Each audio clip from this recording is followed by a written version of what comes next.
What is going on, everybody? So unfortunately, I was trying to get this set up. I do have a main channel. Could have probably recorded it on my main channel and streamed it there. I chose to try to stream it over on my new second channel, and unfortunately, won't be able to do so for another day. Did want to get this out today for you guys though. So real quick, we are going to be going over Shohei Ohtanis free agency.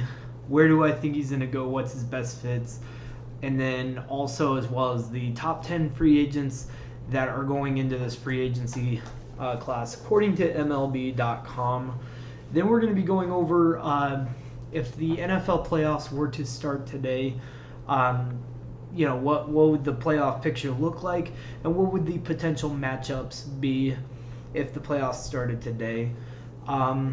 And then we're going to be going over, the weekly schedule. I'm going to do kind of like a weekly pick'em for you guys as well.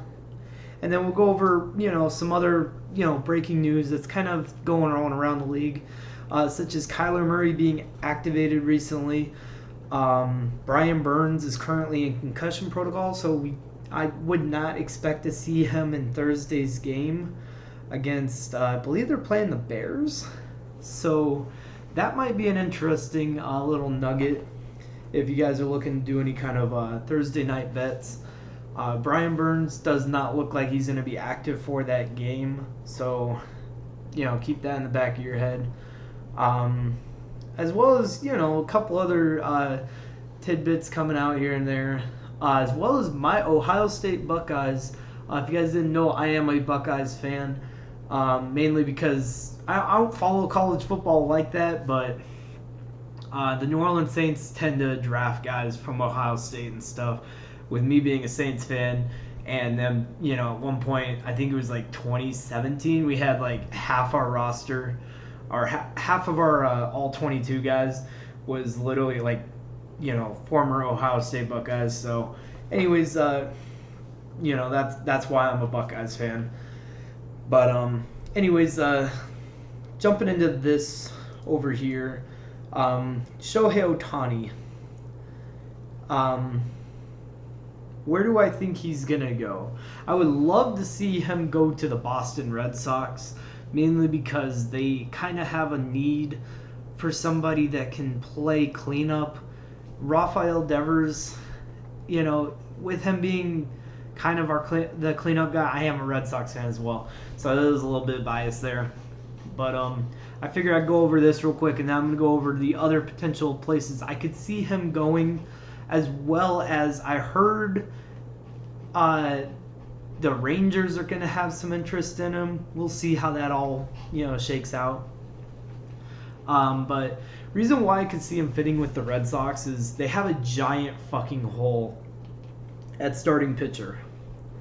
And also they have a giant hole at cleanup hitter.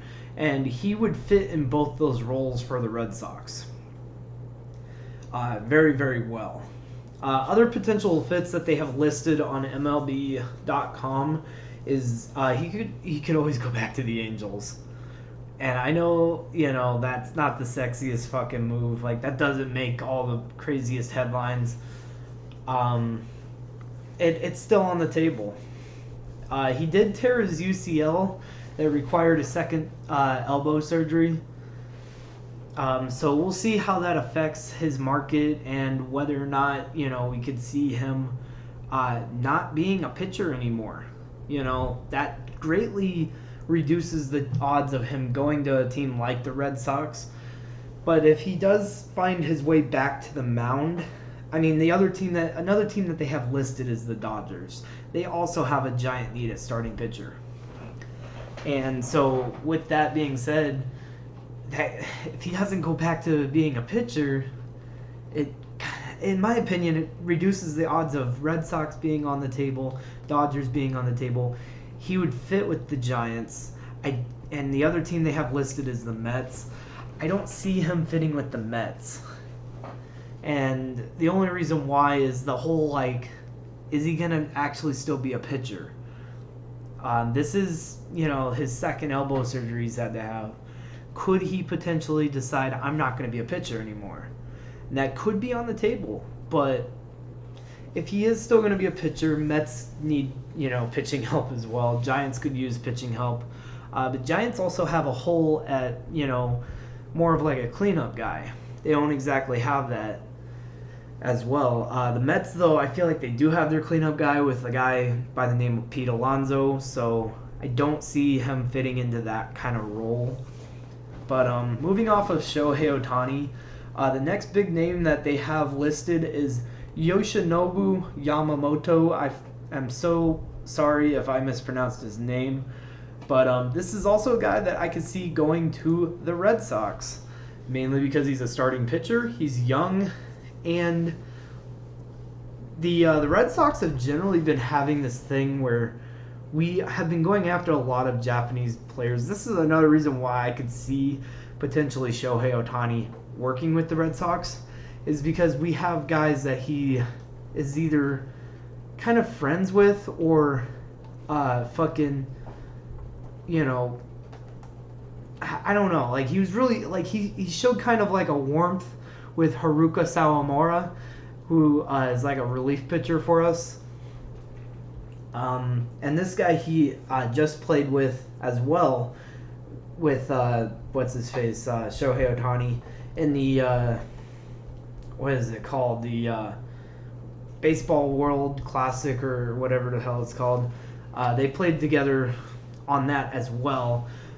So this guy being only at the age of 25, he has been like an amazing pitcher over in Japan. Could definitely see this guy, if we don't somehow land Shohei, this would not be a bad consolation prize, as we definitely need starting pitching help for the Boston Red Sox. Other potential fits are the Dodgers, who also need starting pitching help, as well as the Mets, who recently, in the last couple of years have moved off Max Scherzer, as well as what's-his-face, I'm blanking on his name, damn. It's the biggest name. He's with the Rangers right now, I'm blanking. But, they definitely need starting pitching help over there. Moving to number 3 on the top 10 MLB free agent list, we got Blake Snell. Another guy that, it's going to be interesting to see where he ends up. He has had a lot of injuries in, recent memory.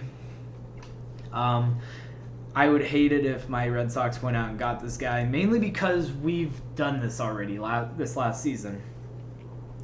We got guys that were either old with Rich Hill, or guys that just could not stay healthy, and we let other guys like James Paxton, Nathan Eovaldi, who just went and won the fucking World Series with the Rangers, so shout out to him. But we let guys that were already like proven guys that could stay healthy, put together innings, and win games, and we let them walk, and we kind of went cheaper, and I want to say younger, because we did kind of get a little bit younger. We got other guys like Brian Mata and fucking the guy that we had coming up from AAA, but we also had guys like Rich Hill, and a lot of the issues is that they couldn't stay healthy. So Blake Snell being another one of those names. They have listed as potential fits the Cardinals. I heard Adam Wainwright did retire, so they do kind of have a hole with the Cardinals as well for pitching with Wainwright's retirement. So he could fit in there. I feel like the Cardinals just have a lot of holes right now. Like, they're kind of going into a rebuild after a lot of their legends with what's-his-face, Pujols, and then their catcher Yadier Molina retiring. Now they got Wainwright retired. So Cardinals definitely could use them. Dodgers, and then also the Padres. Padres being the last team that he did play for last year. He could always go back to the Padres. Moving on to number 4, you got Cody Bellinger, who can play center field and first base. I believe he can play like all out, in the outfield. I believe he can also play at third base if I'm not mistaken.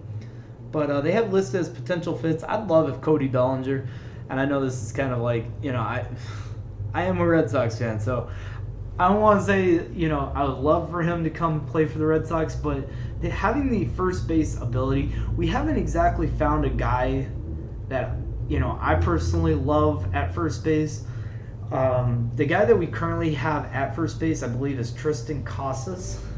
We've kind of rocked a few other guys there as well, and nothing's really stuck.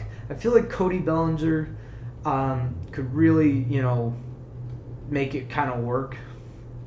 But other potential fits, I'm not going to sit here and ramble on how he could fit with the Red Sox for 25 minutes. Other potential fits is he could go back to the Cubs, who he was with last year,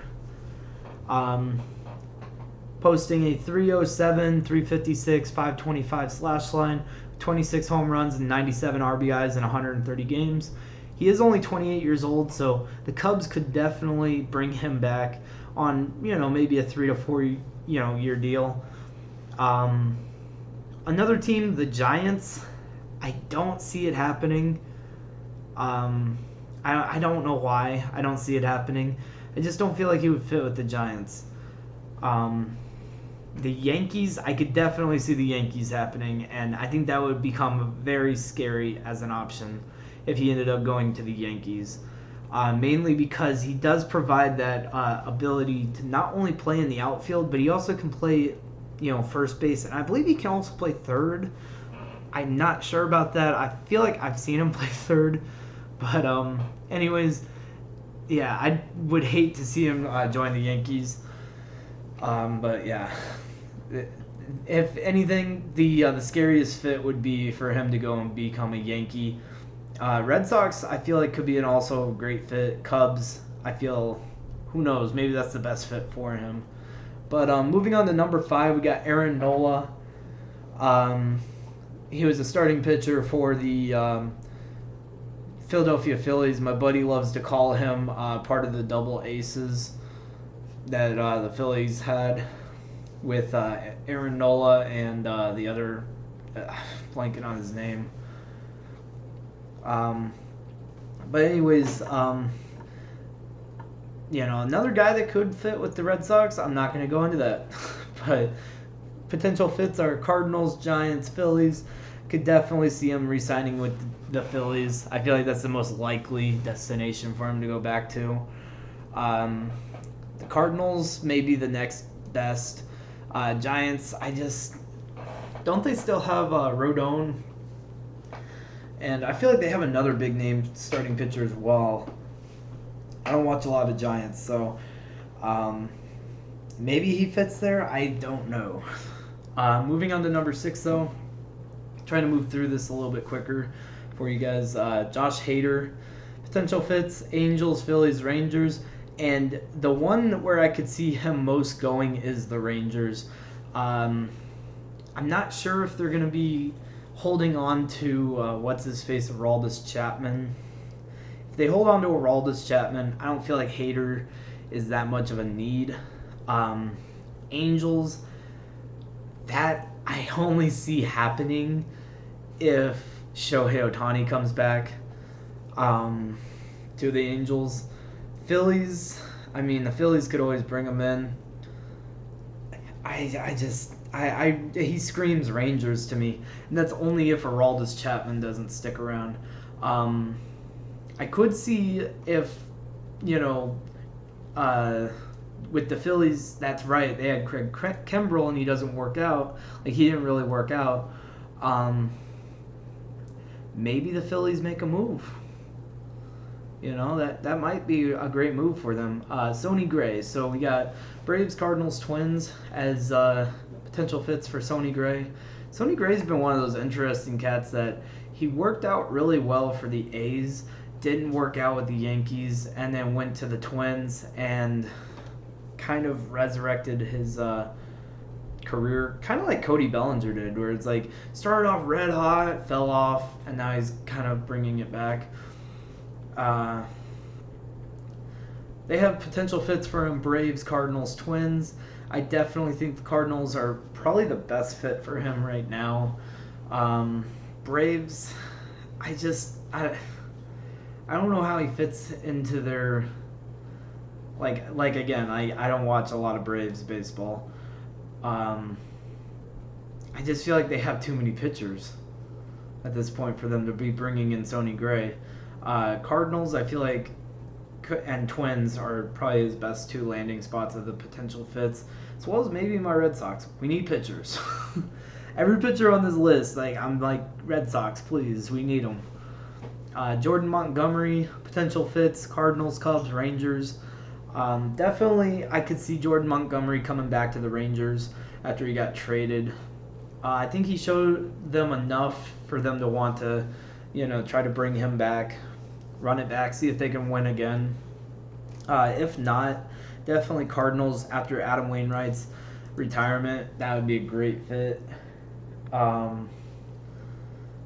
Cubs, I don't know what the Cubs pitching staff is really looking like, so I'm not going to comment too much on that. JD Martinez, number 9. I would not say JD Martinez is a top 10 free agent at this point. But anyways, this is MLB.com, so take it however you want to take it. That's just, I felt like MLB.com fucking top 10 or top 25 free agents. We're only doing the top 10. I feel like it was going to be pretty accurate and pretty, just. JD Martinez, don't feel like he's... I feel like at this point he's kind of washed. That's coming from a Red Sox fan as well, so... But potential fits, Angels, Dodgers, Mets. I don't know how he fits with the Angels. I don't know. He didn't work with the Dodgers. Mets. I mean, if you're going to put fucking Pete Alonso instead of as your DH, you're going to put him as your first baseman, JD Martinez would fit. Because I don't like JD Martinez, the fielder. So... He actually did pretty well for the Dodgers. I only watched him with the Dodgers for the what's it called? First couple months, and he wasn't working out all that well. He actually did pretty well. 33 home runs, 101 RBIs, and an 893 OPS. That's not bad for being at the age of 35. So he could fit actually all three of these teams. Now that I look at it. But moving on to our last name that we're going to look at before we move on. Matt Chapman, potential fits, Blue Jays, Dodgers, Yankees. Matt Chapman, I feel like his best fit would definitely be with the Yankees. The Blue Jays, maybe. I believe that's who he was with last year as well. Yeah, I don't know. Dodgers, who did they have at third base? I forget who they have at third base, but definitely Yankees I feel like would be the best fit for him. If not, I believe he should probably just go back to the Blue Jays. I feel like he had some pretty good success with them outside of this last year where, he kind of slumped. But anyways, moving on to our next subject matter. We're going to be looking at the playoff race as it's shaping up. Going into, what are we in, week 9, week 10? I think we're in week 10.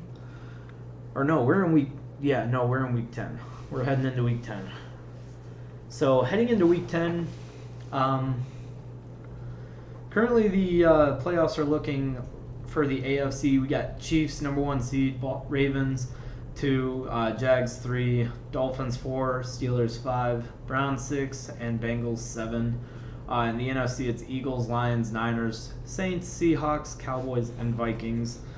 We're not going to really look at teams in the bubble because I just want to go with the best 7 at this moment. We're going to kind of update this week to week for you guys.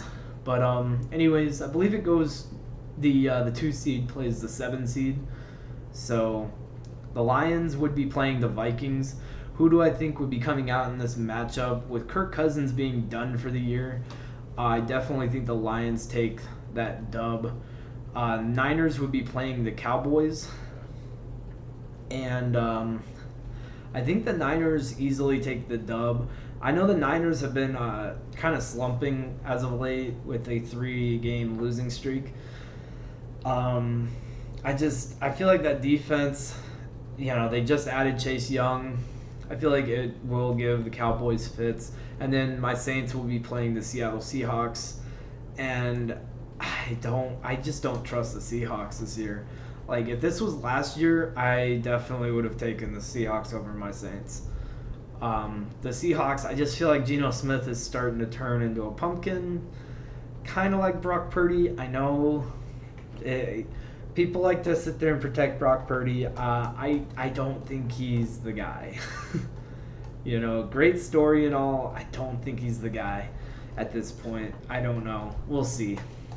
But in the AFC, because the Eagles, Chiefs both have the number 1 seed, they get the bye. Ravens would be playing the Bengals, and in this matchup, I'm going to take the Ravens over the Bengals. I like how the Ravens defense has been playing as of late. I guess they, through 9 weeks, have given up less points than the 2000 Baltimore Ravens defense or something like that. Like, they're on that level of that defense. So also with having Lamar Jackson, kind of, I don't want to call him dynamic, but that's pretty much what he is. He is dynamic. But it's not so much that of his dynamicness of being able to run the ball as well as throw the ball. It's more of he's not making it harder than it needs to be. He's not turning the ball over a bunch. He's just running the plays. I don't know how else to say it. Like, he makes it look easy. That's pretty much what I'm getting at. He's just been making it look easy. And I'm loving Lamar Jackson and the Ravens this year.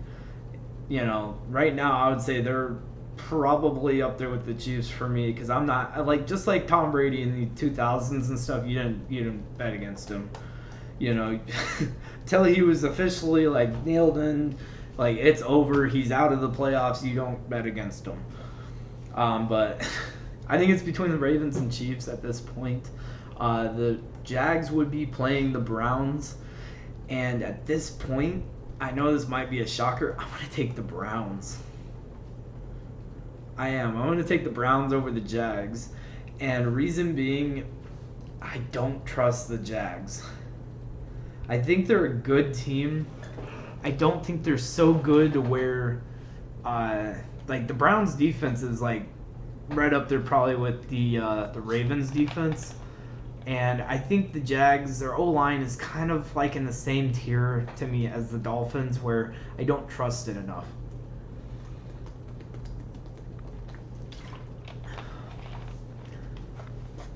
And that leaves Dolphins-Steelers.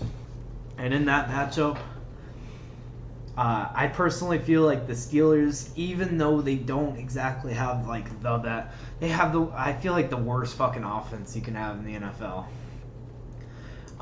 Through fucking 8 weeks, I thought it was pretty much Pete Carmichael was the worst offensive coordinator. No, it's definitely Matt Canada. Anyways, I just feel like the Dolphins could come out victorious in that against the Steelers. I just don't trust it. I think the Steelers could potentially upset the Dolphins. Unless the Dolphins... I'm sticking with the Steelers. I'm not going to talk myself out of that. But, that's my pick'ems for if the playoffs started today. Moving on to this next week's slate of games.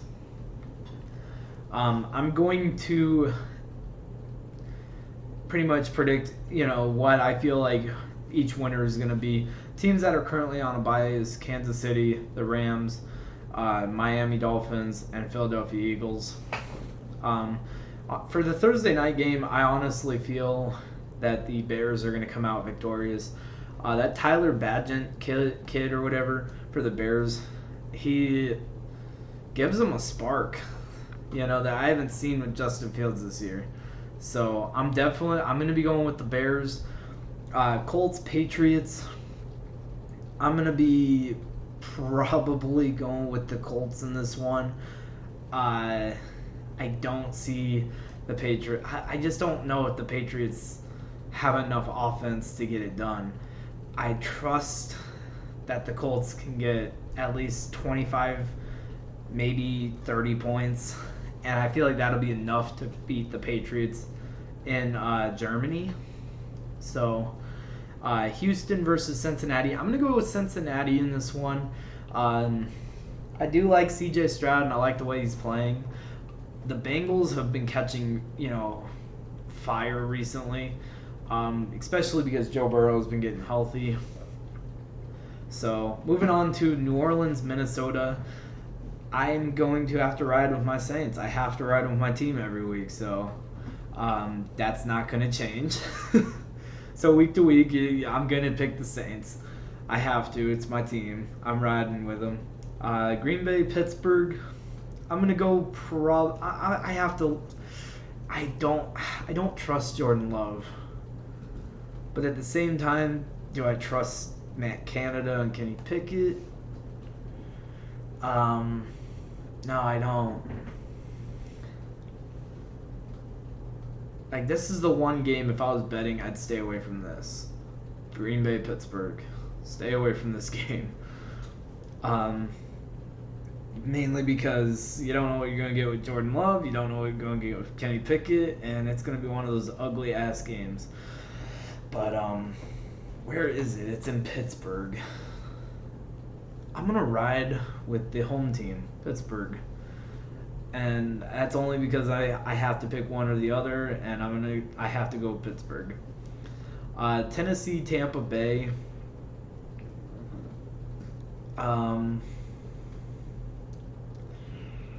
This is another tough one. Because Baker Mayfield is starting to... And it's not really Baker. It's more of just the whole Bucks, the Tampa Bay Buccaneers team. They started off the year just like when they had Tom Brady, where they felt like winners still. At this point in the year, they're starting to feel like they're losers. Like, they've gone back to the old Tampa Bay way of, we're just going to be the Succaneers. So, I'm going to take Tennessee. And I know that might be shocking, but yeah, I'm going to ride with Tennessee on that one. San Francisco, Jacksonville. I'm going to rock with the Niners. I feel like that's a pretty easy pick over Jacksonville, who, like I said with my playoff predictions and stuff, if the playoffs started today, I just don't trust their O-line, and San Fran's got one of the fucking best defensive fronts you can have in football right now. Cleveland at Baltimore. This is another one of those games this week. If you're betting, stay away. I definitely just feel that way about it. I feel like it's going to be a definite dogfight. It'll be a fun game to watch, don't get me wrong. This will be a fun game to watch. I don't think it's a great game to bet, though. So, going based on what I've seen, both offensively and defensively, I'm going to ride with Baltimore on it. Atlanta, Arizona. This is another one of those stay away games, mainly because Atlanta's kind of becoming Atlanta. And Arizona, we all know what Arizona's been. This is an interesting one because if Kyler plays, then it's a different type of thing where if he's going to play, I would bet Arizona. Arizona will beat Atlanta if Kyler plays. If Kyler doesn't play, I'd stay away from betting on it, but I would still probably go Arizona, if I'm being honest with you. Detroit, Los Angeles Chargers. I'm going to ride with Detroit. Los Angeles has kind of been sputtering a little bit. Plus, they are a little banged up. New York Giants versus the Dallas Cowboys. I'm going to go with Dallas. I feel like that's a pretty easy one. We got, what's his face, Tommy DeVito or some shit playing for the Giants at this point. I mean, they're down like, what, 3 or 4 quarterbacks? Next game is Washington at Seattle. That's a tough one. Washington's been playing really well with Sam Howell, and Seattle, they're not the same team that they were last year, where they were kind of like the scrappy underdog and stuff, and they were winning a lot of games that way. I'm going to go with Washington in this one. New York versus Las Vegas at Las Vegas. I'm actually going to go with Las Vegas in this one. I like the new head coach that they got rocking there. I feel like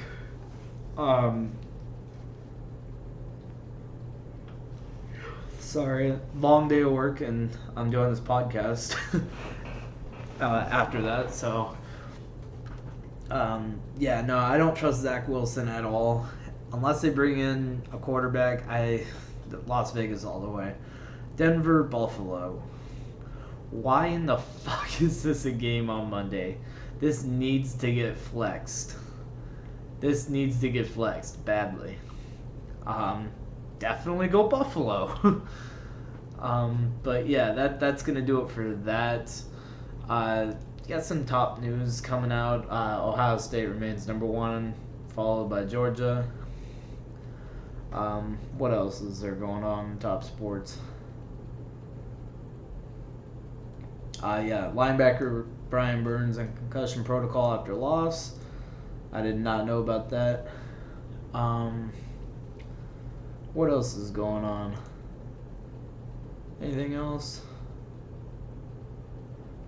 Doesn't look like it. Pretty boring day for sports. Nothing too breaking news. Yeah, hopefully I can get this up and rolling though, so that way I can stream this shit live for you guys. Definitely hit that like button if you enjoyed the first episode of the podcast. Gonna try and work on the lighting and everything and make it perfect. Also, I'm gonna probably be doing this around 6:30 p.m. Mountain Standard Time instead of it now finishing and being wrapped up around 8 p.m. and stuff. I'm going to try to keep them around 30 minutes to an hour. So if you guys do join in live, we'll try to stretch it out to about an hour to answer you guys' questions and whatnot. I'm also going to probably on Thursday, I'm not going to ever do this on Tuesdays where I do live bets, but on Thursdays, I'll be doing some live betting where, you guys are also allowed to bet in your state. I'll pick a bunch of teams, different bets. If you guys want to follow my bets and stuff, you're more than welcome to. But I figure I'll show you guys what I'm betting on. I'm not going to say all my bets come true. But this last weekend, on a $5 bet, I won $51. So on a Saints parlay ticket. So maybe we can have some more luck this upcoming weekend. But anyways, if you guys did like it, hit the like button, subscribe if you're new. This is a new channel, so right now I got a fat donut for subscribers. But this is going to be where my, podcast takes place. Do have a second channel where I do like Madden gameplays, drop a bunch of YouTube shorts, bunch of fun shit with sports gaming, with like Madden. Probably going to be doing some 2K over there.